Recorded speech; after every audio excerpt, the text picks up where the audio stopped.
Greetings, adventurers! How the devil are we? So in that last video, we had some great responses regarding the pillboxes, the tiny fortresses of Britain, and how they would, I believe, thwart a German attack. There were some interesting comments in the whole concept, but this one here really did grab my attention. And I have to politely say, sir, that I absolutely disagree with your opinion. And this video is why. Would Hitler have been able to take Britain if he had gone ahead with Operation Sealion? In a nutshell, no. But let's go into it a little bit deeper.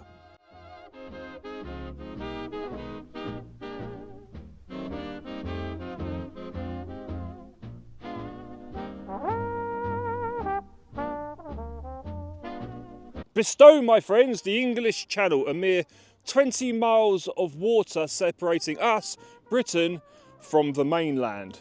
On a clear day, you can see the terrain of France shimmering in the sunlight, and on a really clear day, or evening, let's say, you can even see lights of buildings. That's how close we are to France right now. Now, imagine being a German soldier gazing across to Britain, thinking the victory lays just, well, here. Hitler's proposal of peace had been given the old 1-2 by the Brits, and he was forced into preparing for an invasion of the motherland, which was something that even he didn't believe in. So welcome to this video, my friends, and we'll be diving into the audacious and ultimately doomed idea that the Nazis could take Britain in Operation Sealion. And it's important to note that everything that I mentioned here happened around about that time of the proposed attack. Now let's set the stage, shall we? It's June 1940, France has fallen and Germany stands triumphant in Western Europe.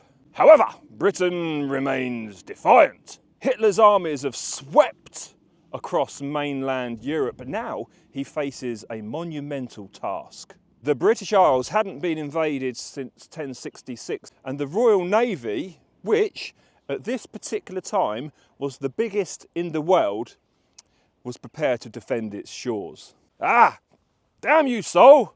Right, from this point on, we have to pretend a little. We have to pretend that the Luftwaffe had destroyed the RAF and the fighters of the Commonwealth, which didn't happen, but we gotta play with that and pretend that they did. Looking at it from the German side for a second, it's crazy to think that people actually think that this could happen. Like Hans-Jürgen Reinnick's prerequisites for a successful landing were as follows. They had to eliminate or seal off the Royal Navy from the landing areas. Next on the list was they had to destroy all of the Royal Navy, including all of the Royal Navy units in the coastal zone, whilst preventing British submarine action against the landing units. And as far as I'm concerned, that's looking at it positively, considering what would have waited for them had they set one foot on this island. And while we're at it, Hermann Göring's view on the whole thing was this. A combined operation having the objective of landing in England must be rejected. It would only be the final act of an already victorious war against Britain, as otherwise the preconditions for success of a combined operation would not be met. But anyway, let's just pretend. Now the German army was massive, battle-hardened and really, really well equipped, if not a little reliant on horses. And their air force, the Luftwaffe, was pretty formidable too. But their naval force, the Kriegsmarine, yeah, that was the weak part of the whole chain. I mean, they had some big hitters like the Bismarck, but they were no match for the Royal Navy, especially with numbers, and especially with the narrow confines of the English Channel. And our destroyers and cruisers had much better manoeuvrability in a situation like this, and the Navy as a whole was ridiculously potent. If there's one thing that the British are good at, you know, we've been good at quite a few things through time. I say we, nothing to do with me, I'm just some bloke in 2024 telling you a story. But hopefully you get the point. But it's that of naval warfare. We're an island, you know, the empire was built on being really, really good in the sea. In fact, I would go as far as saying that we've been ridiculously good at that particular skill, if you will, considering the size of the island, batting way over our means, which transposed quite nicely to the theatre of World War II. Now, according to Hitler's Führer Directive number 16, the attack would start at Ramsgate, which is just there. I'm in Dover, on the White Cliffs of Dover at the moment, and it would span all the way down to the Isle of Wight. And it would involve in total 40 divisions. The first wave itself would involve 17 divisions, which would have brought on so many logistical challenges if you think about it. We'll talk about that slightly later, but the first idea was to take the ports of Dover and Folkestone, which is kind of in between the two, more near Ramsgate, and then take the RAF base of Lymm.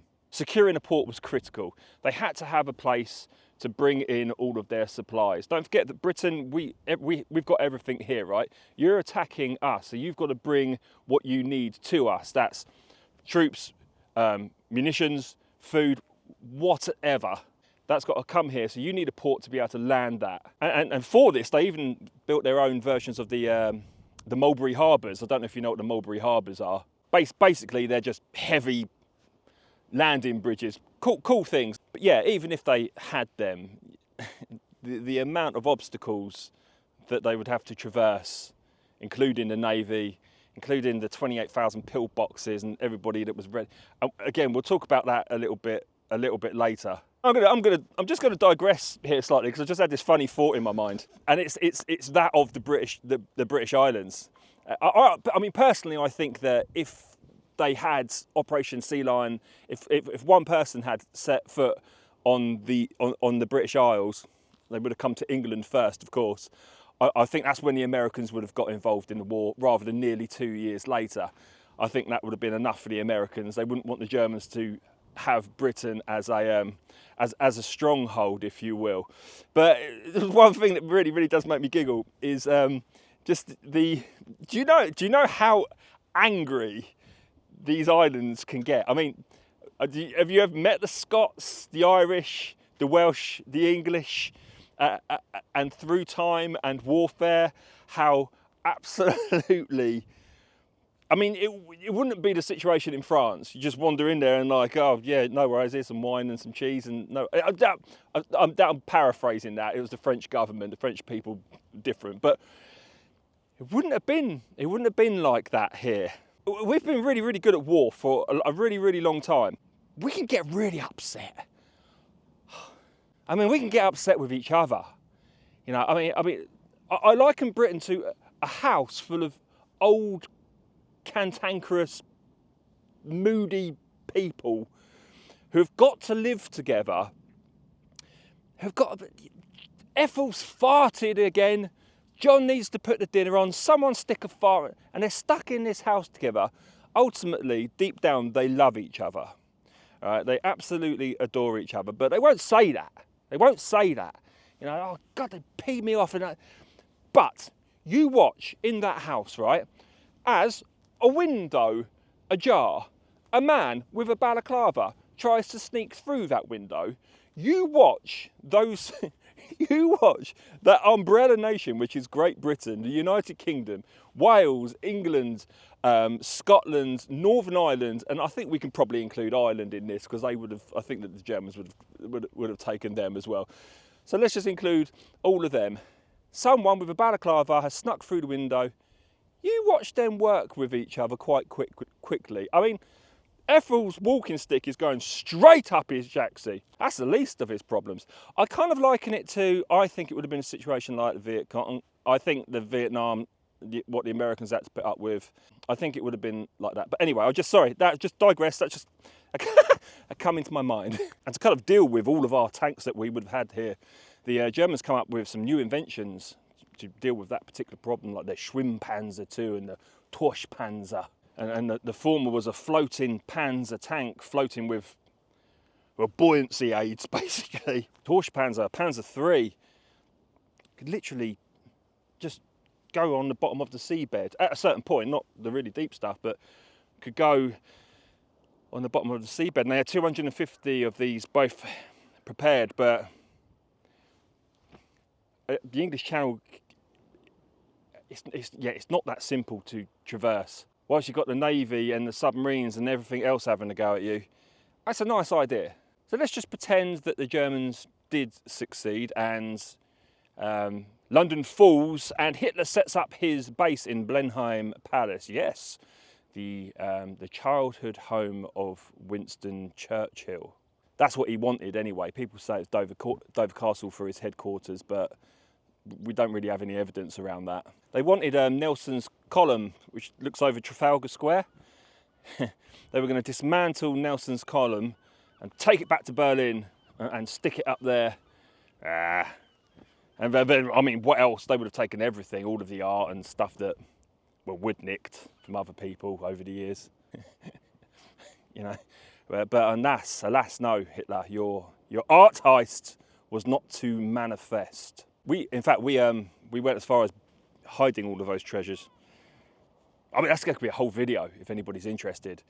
But, you know, hid them in like in a quarry in Wales and squirrels' cages and just stick it anywhere. Make sure the bloody Germans don't get hold of it. Now, Hitler did continually hope that he could barter for peace. That was, I mean, he constantly tried that. He didn't want to fight Britain. He wanted to fight alongside Britain. He really did admire the empire. He thought that we would be a formidable fighting force if we were to join forces with our Navy, the RAF, alongside the Luftwaffe and the hardened ground forces of the Germans. I mean, it would have been a strong army. And you know, because of that, some historians truly believe that the Nazis would have been quite favourable to us Brits once they landed, because Hitler wanted us to fight alongside. No, I ain't falling for it, old chum. Life under the Gestapo would have been absolutely grim. The Gestapo wanted to get hold of the Home Office records so they could hunt down foreign nationals, Irish nationalists, political dissidents. The Ministry of Information and the BBC would have been taken over for propaganda purposes. No change there, really. The newspapers, all newspapers would have been taken over by the Germans and highly censored and then only repurposed for propaganda purposes again, to get their particular message across. In a nutshell, it would have been a very different world. British factories and shipyards would have been retooled and repurposed for German manufacturing. So that's all of the factories that were churning out Spitfires, they'd be churning out Messerschmitts instead. Even brilliant minds, and we had many in World War II, as you are probably aware, but like just take one for example, let's take Frank Whittle, the man who invented the jet engine. He would have been taken by the Germans for their own purposes. And with someone like Frank Whittle on board, the ME-262, the first jet fighter, would have probably have happened a lot earlier under the Germans, probably in World War II. First jet fighter, imagine coming up against that earlier in World War II.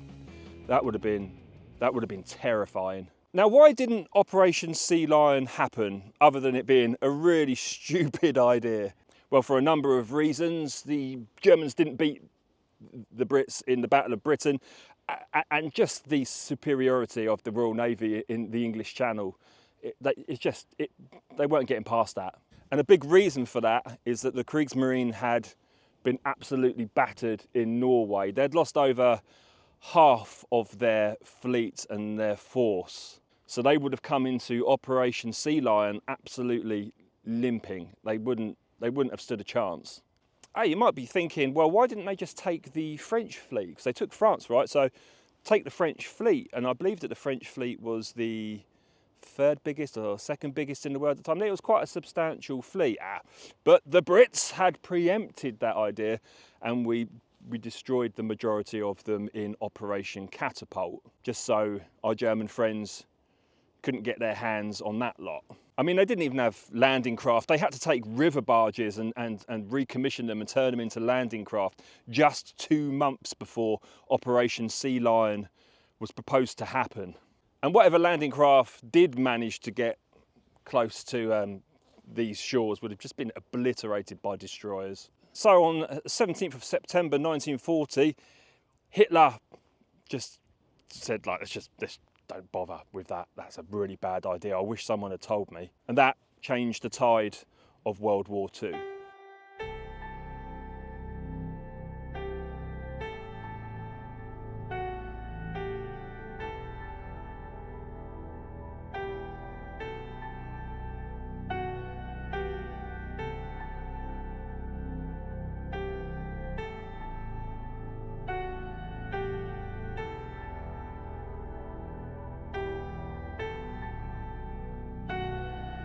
Hitler believed it was a bad idea. Göring said it was an awful idea. Churchill knew that it was an awful idea and it wasn't going to happen. Hitler was effectively banking on a peace treaty. I think that Sealion maybe was just a threat trying to push Churchill over the threshold, but Churchill stood firm. So, you know, I'm kind of like paraphrasing the whole thing. It's way more complicated than that, but that's a nutshell version of what happened. I do urge you to go on and do your own research, because it's a fascinating event that didn't happen, and it's just full of what ifs. But looking at the facts, looking at the statistics, and looking at the documentation and opinions of the people that were actually planning it, then you can assert that there's no way it would have ever happened. Anyway, I hope you enjoyed this video in some way, my friends, and if you did, please give us a subscribe and a like, and I shall see you in the next one.